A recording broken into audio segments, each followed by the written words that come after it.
habal to si kuya. Maraming nag-aaway ngayon ng mga motorcycle taxi. Yung mga habal na yan, tsaka yung mga legit na motorcycle taxi. Sinisita nila yung mga legit na motorcycle taxi kung nakabook ba o hindi. So kadalasan pagka gano'n nangyayari sa kanila, nagkakainitan na ng ulo. Dahil nga naman ikaw legit nakabooking ka. Ibigapin mo yung booking mo, yung pasahero mo doon sa malapit sa pinagtatambay ng mga habal. Sisitahin ka.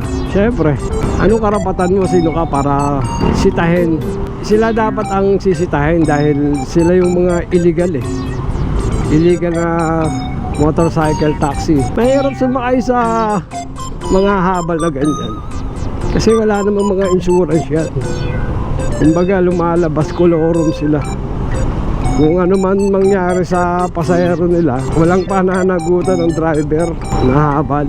Hindi naman sila pasok sa anumang platform ng motorcycle taxi. Yung sa mga platform ng motorcycle taxi may mga insurance yan. Kaya tangkilikan na lang natin ang mga legit na motorcycle taxi. Alam nyo naman na kung ano yung mga motorcycle taxi na nag-ooperate dito sa atin.